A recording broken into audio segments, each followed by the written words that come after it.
Hello Munchkins! So, I haven't done a video in a while. So basically, I'm currently taking my A-levels and for the last couple of weeks I've been cutting out everything in my life, shoving it to one side and been focusing on my work because I am terrified that I am going to fail. I think I'm one of those people that you think about it for a bit and you think, oh, it's alright, that's like a year away, it'll be fine. That was me last year in year 11, thinking, I'll just breeze through A-levels, like, I'm averagely smart, it'll be fine. Got into 6th form. I realised the amount of work you actually have to do. Basically, everything's just been pounding down on me and I've just been spinning out of control with my brain. I can't handle stress very well, basically. I apologise for neglecting my YouTube channel for the last few weeks, which is great. But basically, this has inspired me to make a YouTube video about this kind of thing, saying to you guys what it's actually like so you know what you're in for. I do not regret taking A-levels. A-levels are great. For me, there were two main options, college and 6th form. I chose 6th form because I felt A-levels gave me a more stable approach to a more stable kind of future. But the reason I did that is because the field of work I want to go into isn't very stable.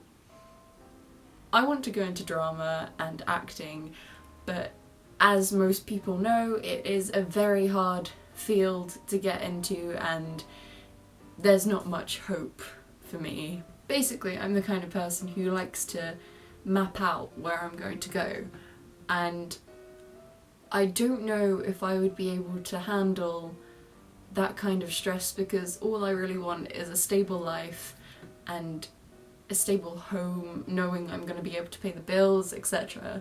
So more recently I've been thinking about universities and what course I want to do, and I found this amazing one and it's got writing and theatre in it, and that's exactly what I want to do. At the moment I am currently studying fine art, English literature, drama and psychology.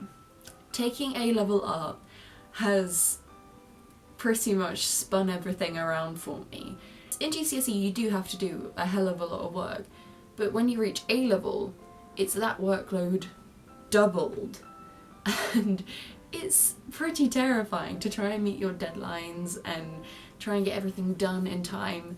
So I've been spending quite a lot of time on my art A-levels and it's been hard trying to fit in revision time for my other subjects, but I have done it. I have fit in at least 1 hour of psychology revision a day, but it's hard. It's quite hard trying to do A-levels. Dealing with stress in any kind of thing that you're doing, whether it's A-levels, GCSE, anything that you're doing, it's quite hard to try and figure out how to get through it and how to get all your work done. One of the main things I suggest is you do get at least 6 to 8 or 8 to 10 hours sleep per night, because it's a lot worse when you have no sleep and you're just running on raw energy and nothing else. It's just, it gets quite hard and it makes you more stressed out as a person. So yeah, it is kind of hard to try and focus on what you want to do with your life because that is a very big thing to think about. Like, you're only like, what, 16?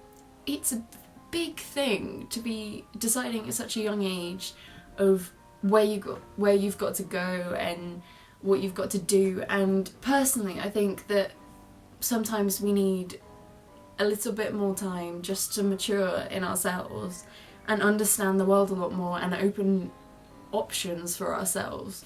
But yeah, as I said before, make sure you get a lot of sleep, and make sure if you're doing your GCSEs or anything, just make sure you get at least 3 hours of revision in a night, and make sure you have breaks in between, because 3 hours straight you're not going to learn anything. You may read it, you may remember it slightly, but you're not going to remember specifics or anything like that. It's not going to work. So at least 3 hours a night, more if you can, but that's just what I recommend. And getting a lot of sleep is great, but then again, I spent most of my nights up till 3 o'clock in the morning doing work, which was great. But more recently I have been getting the right amount of sleep. I've been making sure I get the right amount of sleep because I realised how much my overdrive went on overdrive before. I mean, I started falling asleep in some of my lessons, which is really bad, and that should never happen. That should never happen.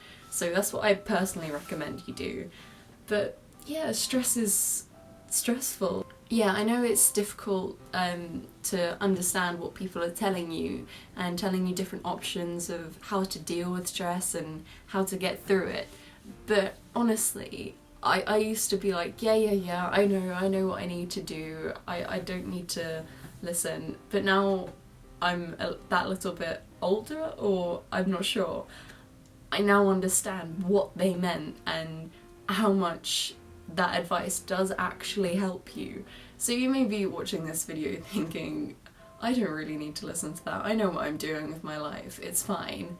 Then sure, go ahead, but I guess you learn from your own mistakes. But yeah, the advice that other people do give you is really helpful, no matter how much you feel like they're nagging you or however much you want them to just leave you alone. It's good advice. It's good advice that they're giving you, and you should listen, and it will help you get through whatever it is you're doing, studying wise, or whether it's a personal goal, who knows. But to be honest, I wish I had listened to everyone telling me to get all my sleep last year, because I wouldn't have been as sleepy all the time. So it's great advice, and if you're getting stressed about your A-levels or whatever it is you're doing, please comment in the comments below, and that would be great, and maybe I could give you some advice if you need any of that. But then again, I don't know if I can give advice because I wasn't very good at it myself last year. Enjoy your lives. Love you all.